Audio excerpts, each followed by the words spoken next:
खास पर दास्तान खातिर फरमाइशन आगाज सईद बलानुशी है, आकिल अजीब, यूसुफ मेहरवान, खास फरमाइश खालिद गुलिम, उस्ताद गफारिम, द्वारा फरमाइश सैयद गुलाम जान कादरी है कि हमें मजलिस तानी सिंदोकिन, द्वारा फरमाइश अमित आशमी सैयद फैजुल्लाह कादरी है, मिन्नतवार बासु दरमान बलानुशी है और सैयद शफीर जान है। बख्त जनोक जवाना नबी मन हमा बदबख्त निकबाल ओ बख्त जनोक जवाना नबी मन हमा बदबख्त निकबाल जो कब्र मरूद गावन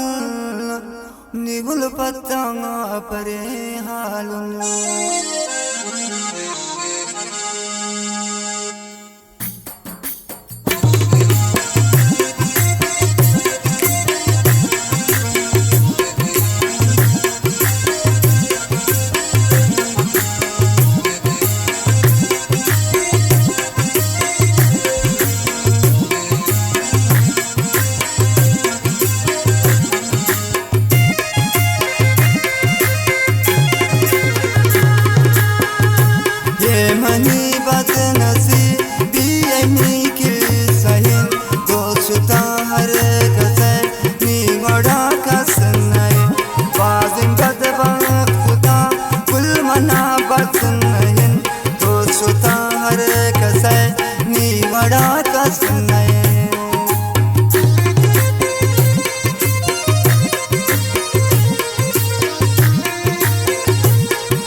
दुआएं बदल न्याम सरे मुद सुचन